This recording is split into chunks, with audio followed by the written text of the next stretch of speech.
नमस्कार. तर इंद्रायणी या मालिकेच्या आजच्या भागात आपण पाहणार आहोत की मोठ्या बाई इंदूला अपशकुनी म्हणाल्यामुळे इंदूला खूप वाईट वाटत असतं आणि ती रडत विठुरायाजवळ येते आणि तिला मोठ्या बाईंनी बोललेलं आठवत असतं की जिने हात लावला तिचा हातगुण कसा असेल हे तर तुम्हाला कळलं असेल. जन्माला आल्या आल्या आईबापाला गिळलं, तिचा हातगुण कसा असणार. आणि त्या म्हणाल्या की माझ्या दृष्टीने ही पोरगी अपशकुनी आहे आणि ही वेळोवेळी ते सिद्ध करत आहे. हे सगळं आठवून इंदू खूप रडत असते आणि तिला खूप वाईट वाटत असतं.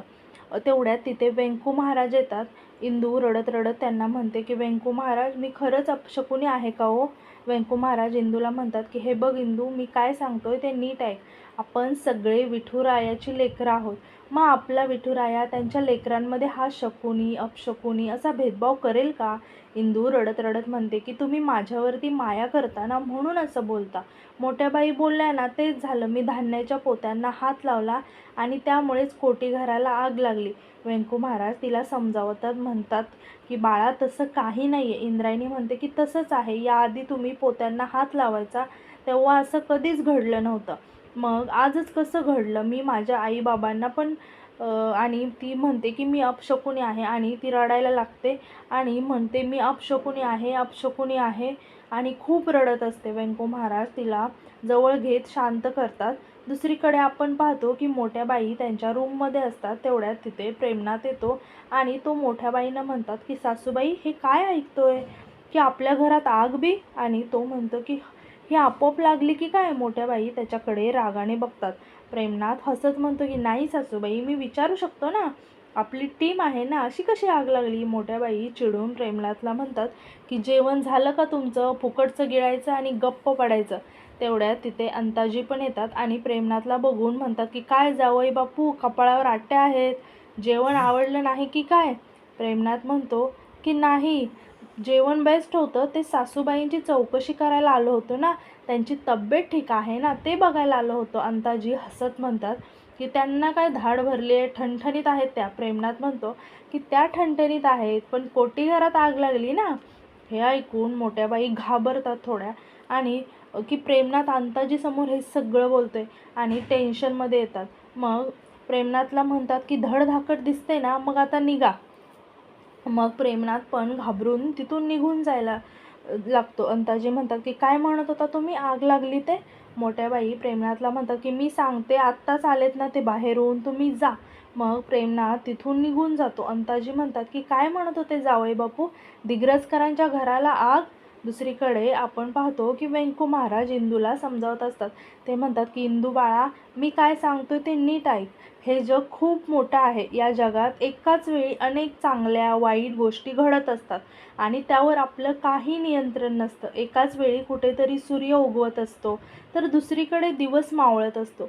इथे एकाच वेळी कुणीतरी झाड लावत असतं तर कुणीतरी एखाद्या झाडाचं फळ तोडत असतं. जगाचं नियंत्रण एकटा विठुराया करत असतो. त्याच्या इच्छेशिवाय इथे काहीही घडत नाही. त्याच्या इच्छेशिवाय साधं झाडावरचं वाळलेलं पानसुद्धा गळून खाली पडत नाही. इंदू वेंकू महाराजांचं बोलणं ऐकत असतं आणि ती विठुरायांकडे बघत असते. वेंकू महाराज तिला म्हणतात की या जगात तुम्ही अजिबात महत्त्वाचे नाही. आपल्या जाण्याने, आपल्या येण्याने, आपल्या असण्याने, आपल्या नसण्याने या जगराटीला काहीच फरक पडत नाही. वेंकू महाराज म्हणतात की शकून अपशकून असं काहीच नसतं. या सगळ्या आपल्या समजुती आहेत, आपल्या मनाचे खेळ आहेत. एक लक्षात ठेवायचं, आपण विठुरायाचे भक्त आहोत ना. मग ज्याच्या मनात विठुरायाची भक्ती आहे, ज्याचा हेतू चांगला आहे, तर आपल्या आजूबाजूचं सगळं वातावरण हे मंगलमयच होऊन जातं. तिथं कुठलं आहे अपशकुनाला, अमंगलाला थाराच उरत नाही.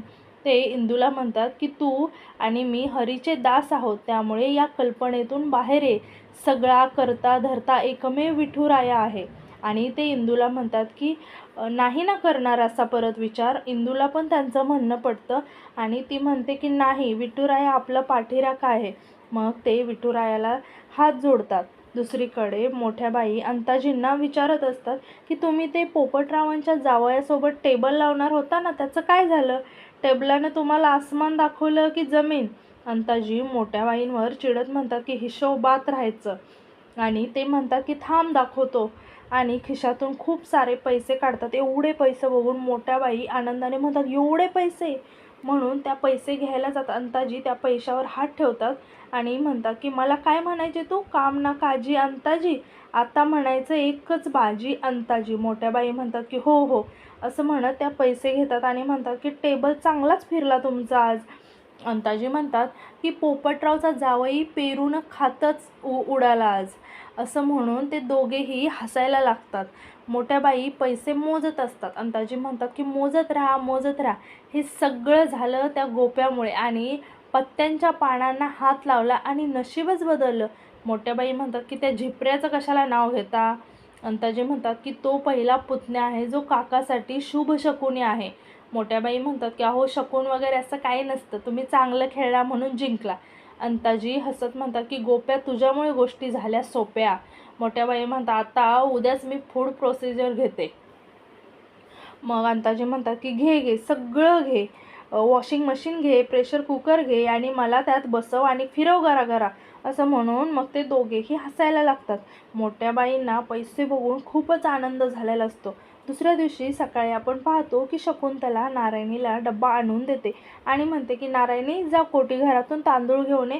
नारायणी शकुंतलाला म्हणते की काकी कोटी घरातलं धान्य तर. मग शकुंतलाच्या पण लक्षात येतं आणि ती म्हणते की हो की, आणि ती गोपाळला म्हणते गोपाळ जा बाळा वाण्याकडून तांदूळ घेऊन ये.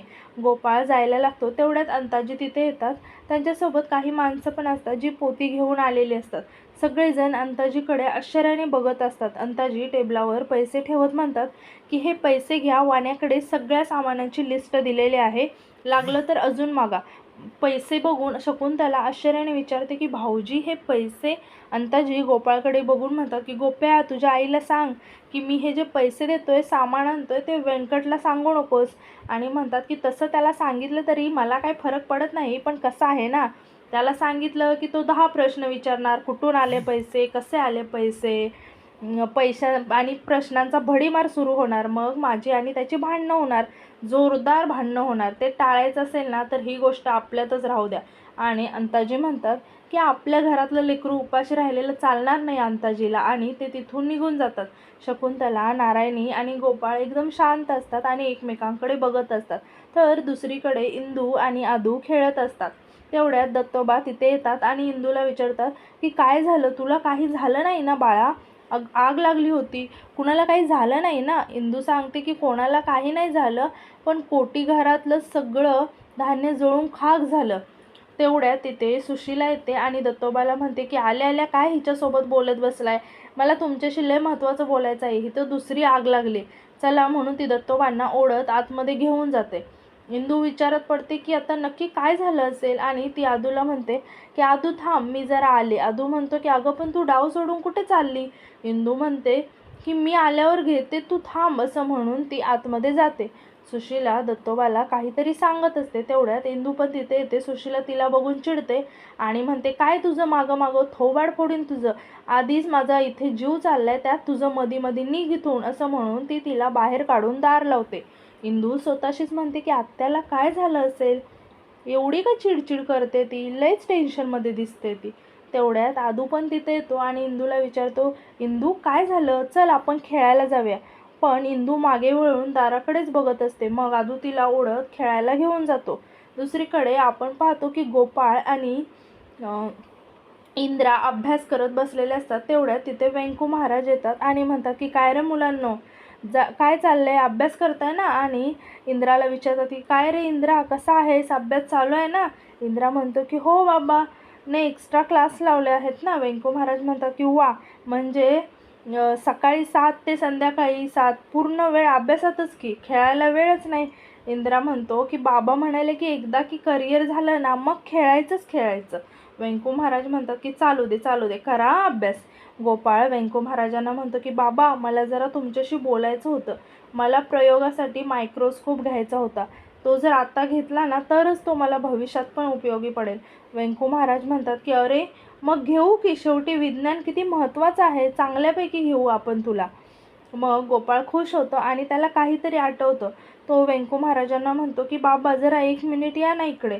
म्हणून तो त्यांना बाजूला घेऊन जातो आणि टेन्शनमध्ये येऊन म्हणतो की बाबा ते खूप महाग आहे. व्यंकू महाराज म्हणतात की किती किंमत आहे. गोपाळ सांगतो की 4,500 रुपयांचा आहे. हे ऐकून व्यंको महाराज पण जरा टेन्शनमध्ये येतात आणि म्हणतात की 4,500 रुपयांचा, आणि थोडा विचार करून म्हणतात की ठीक आहे, तुला हवा आहे ना, मग घेऊ, आपण करू काहीतरी सोय, तू कर अभ्यास. मग गोपाळ अभ्यास करायला जातो. व्यंको महाराज विठुरायाला हात जोडून म्हणतात की विठुराया, आज माझ्या लेकराने त्याच्या अभ्यासासाठी लागणारी गोष्ट मागितली. माझं पोरगं काहीतरी मागतंय आणि मी ते देऊ शकत नाही, असं होऊ देऊ नकोस. मला माहीत आहे तू पाठीराखा आहेस, काहीतरी सोय कर. आणि रामकृष्ण हरी असं म्हणून ते तिथून निघून जातात. दुसरीकडे मोठ्या बाई काहीतरी विचार करत बसलेल्या असतात. तेवढ्यात तिथे सुशीला मोठ्याने रडत येते आणि मोठ्या बाईंचे पाय धरते. तिला असं रडताना बघून मोठ्या बाई म्हणतात, ए उठ, काय झालं? सुशीला रडत म्हणते की माझ्या मागचा ताप काही जात नाही बघा. यावेळी लय मोठं संकट आले. जिच्या शिक्षणासाठी एवढं करतोय त्या करिश्माला शाळेवाल्यांनी काढून टाकलं. मोठ्या बाई आश्चर्याने विचारतात की काढून टाकलं का? सुशीला रडत रडत सांगते की कुठल्या तरी मशीन तिच्या विरोधात तक्रार केली आहे आणि रडत म्हणते की मला माहिती आहे त्या शेंबड्या मिंदीनंच केलं असेल हे सगळं, आणि शाळेवाले पण लय अन्याय करायला लागलेत. मोठ्या बाई म्हणतात की अगं पण असं का? सुशीला रडत म्हणते की माझी करिश्मा लय गुणी आहे, माझ्यासारखीच हुशार आहे, म्हणून बाकीच्या पोरी लय जळतात तिच्यावर. मोठ्या बाई म्हणतात की तुझ्यासारखी हुशार म्हणून नसेल काढलं तिला, तुझ्यासारखी धांदरट म्हणून काढलं असेल. पण मी काय करणार आहे? मी काय तिच्या शाळेत जाणार आहे का? सुशीला म्हणते की मोठ्या बाई तुम्ही जा ना, तुमचं ऐकतील. मोठ्या बाई म्हणतात की इथं असते तर गेले असते, पण तिकडे कसं जाणार मी? शिक्षण मंत्र्यांना फोन पण केला असता, पण त्यांचा नंबर डिलीट झाला आहे माझ्याकडून. सुशीला म्हणते की मग आता काय करायचं? तिला इकडेच आणावं लागेल. मोठ्या बाई म्हणतात की असं हेच सांगायचं होतं का तुला? आता तुम्ही सगळेजण घुसलाच आहात माझ्या घरात, आता आणा तिला पण माझ्या उरावर. सुशीला मोठ्याबाईंचे पाय धरत म्हणते की फार उपकार झाले हो तुमचे. मोठ्याबाई म्हणतात की उपकार केले ना तुझ्यावर, मग अशीच मिंदी राहायचा माझ्यावर आयुष्यभर. सुशीला मोठ्याबाईंचे पाय दाबत म्हणते की हो, तुम्ही सांगेल ते करेल मी, तुम्ही सांगावं फक्त. मग मोठ्याबाई बाहेर खेळत असलेला इंदूकडे बघून काहीतरी विचार करतात आणि काहीतरी प्लॅन करत असतात. आणि आजचा भाग इथेच संपतो. तर तुम्हाला माझे रिव्ह्यूज कसे वाटतात हे कमेंट्समध्ये नक्की सांगा आणि आपल्या चॅनलला सबस्क्राईब करायला विसरू नका. थँक्यू.